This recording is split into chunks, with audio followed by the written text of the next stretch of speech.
Well, it's Groundhog Day. Again. And that must mean that I am Professor Robert E.G. Black, and this is the Groundhog Day Project. It's one of those infinite time loop situations you might have heard about. It's a thing where the same day keeps happening. Time.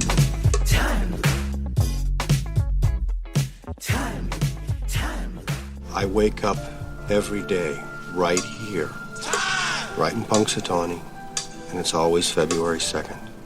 The last revision is what counts, apparently. Minute 35, Phil crashes. Maybe I'm just crashing. I'm crashing into a giant groundhog just like Phil. I'm going to get arrested by the local Punxsutawney police, and then I'm going to wake up back in my room at the Cherry Street Inn, and it's all going to be fine because I am ahead of the game now. I know what's happening, and I have an idea on how to manipulate it in my favor. How to play the game, play the system, game the system, as it were. Phrasing's all over the place. Start at the beginning. We do see the 3 police cars. I think I said last minute. I think the production had 3 police cars and that's it. But since I'm not taking notes in season 3, I can't check. I'm not going to double check the numbers on the cars, but I do know when they show the 2 close up, they have a 2 and a 3 on the side. And when we get the angle from over in front of the car Phil's driving, we can see those 2 police cars, or 2 police cars. I don't know if it's those 2 because the angle. And barely at the edge of the screen, the front of the 3rd. Additionally, in that angle, when we're looking across the intersection, there are people, locals, standing at the corner on the other side watching. There's a car that drives by that's probably a production car for like ambiance that drives by from left to right, and then a different car drives by right to left on the other street. And I think that it gives us a sense of timing. Like, this isn't necessarily that late at night. I don't know. Do Ralph and Gus generally drink until the bar closes? Till the bowling alley's done? When does a bowling alley close in a town like Punxsutawney? Punxsutawney at the time, I think only had a couple thousand people living there? I forget now. Go find an entry in my blog. There's probably there are multiple entries that deal with the population of Punxsutawney, but I don't have any of those numbers in front of me right now. There would be a lot of visitors, but maybe they all took off, just like the news crews did right after the event. Tourists may have gone home, so the night of, maybe the last night might have been busier because tourists are just getting in town. They need something to do. Right now, I think any tourist still in town would be at the banquet, and the banquet is not really that crowded. There's only, at best, maybe a couple hundred in there. Unfortunately, story time. When I went to Woodstock, the night I got into town was the night of the dance for their weekend of festivities. It was Friday night. Groundhog Day was the coming Sunday, so we had some time. They were a little ahead. Their version of the banquet, there was some food, but by the time I got there, the food part was kind of done. There weren't that many people sitting at the tables anymore. They did have music playing and people were dancing. Mostly it was pretty empty. I'd say there was maybe a few dozen people there when I got there. But that actually made it easier to look around, like to see that the floor is still that same checkered floor. The curtains, maybe they've been replaced over time, but they are still those same 2-color curtains. I mean the drapes up like behind the stage. So the place looked mostly the same. The back was changed because there is now a built-in bar at the entryway where at the end of the movie, Phil and Rita run into Ned. And so now you can only get in through the door off to the side near where the picture is on the wall of the Pennsylvania Hotel, which I guess I'm talking about stuff that you won't see until much later in the movie. So we can talk more about that space later.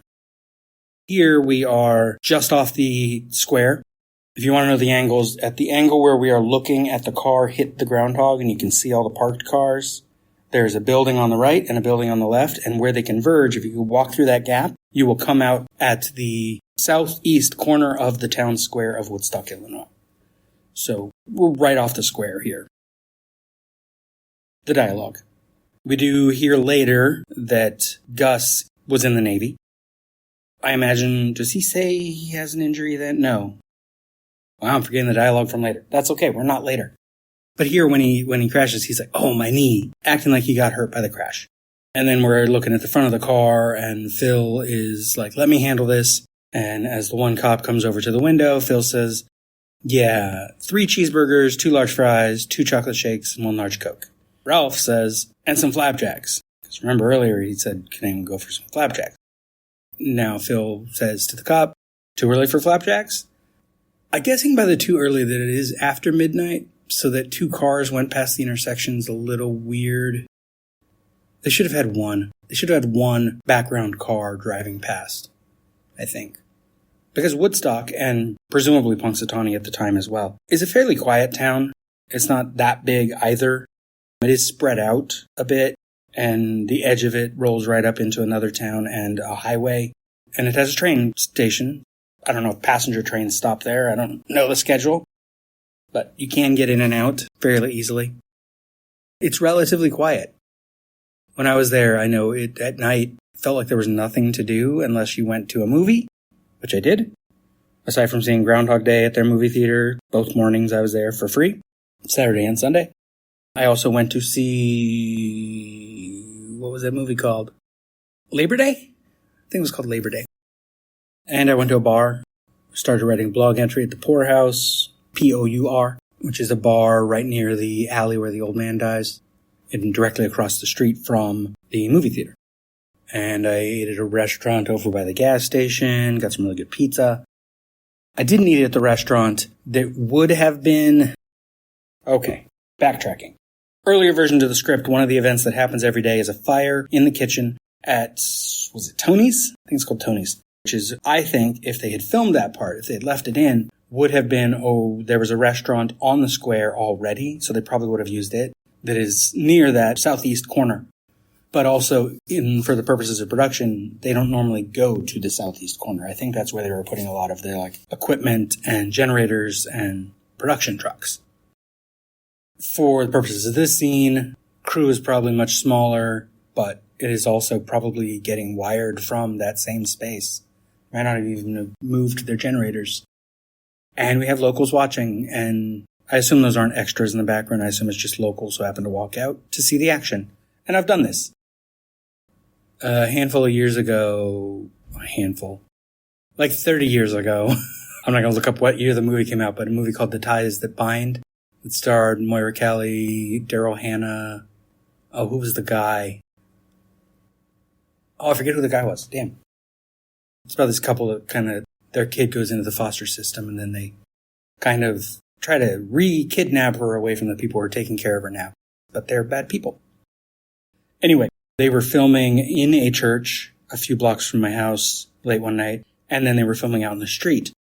And I went and was just kind of at a distance watching the action in the street, which is essentially a stunt where a bunch of cars in the street almost hit this little girl, and then her mother comes out, grabs the girl, and yells at one of the drivers for not watching where he's going. Over and over, they had production cars driven by drivers that had walkies, so they had to know when to drive and when to back up and go again, and lining up all this stuff. And it was taking a while, and it was late. I got there, I think, about 11:30 at night. I think it was before midnight. I think I ended up sticking around until 2 a.m. And by the time I left, because I decided I needed to, get some sleep so I could do stuff the next day. Might have been 3 a.m, I don't remember. But by the time I left, I had slowly creeped my way forward because there were fewer and fewer people around, fewer and fewer cars driving by on the main street nearby, or the cross street behind it. And so security stopped paying attention. I moved up. Crew assumed I was supposed to be there because then I was standing around with the rest of the people watching the action, paying attention. So I looked like I belonged. And I was closer to the action than the director was by the time I left. Because I was up near the monitors. Oh no, he was back by the monitors. I was standing actually by his chair, which was closer to where the camera was. Because he was watching on the monitors to see the angles. Probably to see how close it looked like the cars got to the kid, when in actuality they were nowhere near her. Because she was a little kid and you couldn't get a stunt person that size that looked good in that angle, up close. So they actually had the little kid out in the street. Except, I guess after midnight, they probably didn't have the kid then. Maybe I saw the tail end of the kid in the street and then I saw them doing more of the driving and the mother yelling. I don't remember. It feels wrong that they would have had the kid out there. But anyway, Phil is being a smartass, but he knows he can get away with it. And he's testing the limits.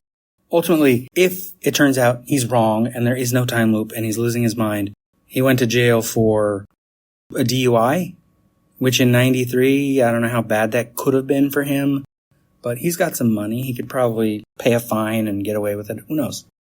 Or maybe they just mostly make him sleep it off and pay for the damage of what he crashed into.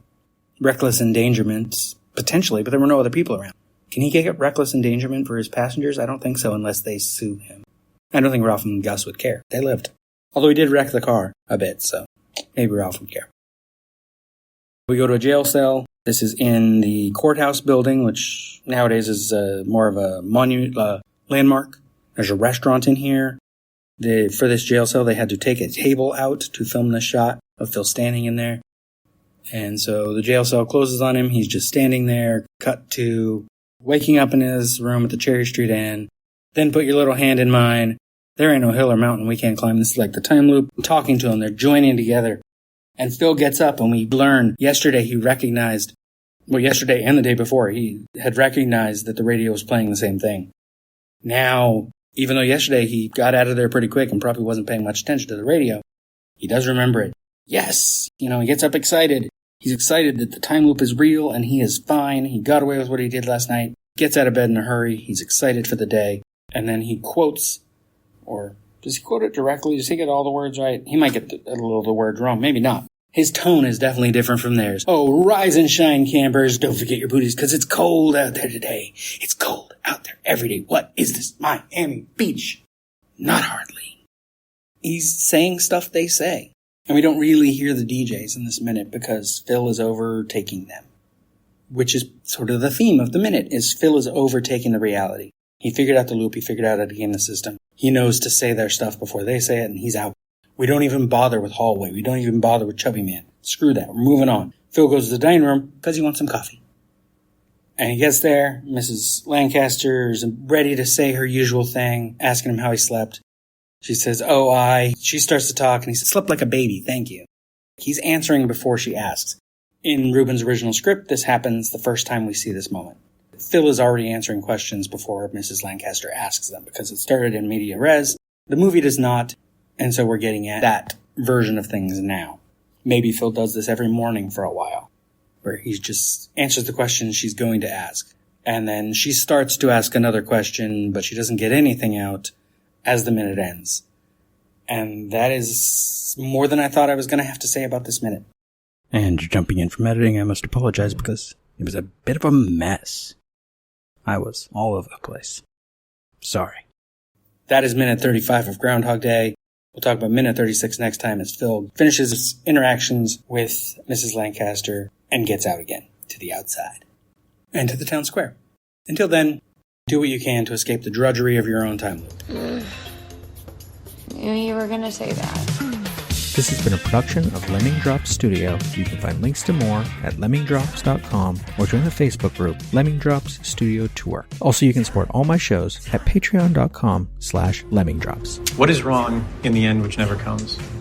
Or which comes again and again, lapping, like waves. Since the Big Bang set everything in motion, everything that happens in this universe has to be the way it is.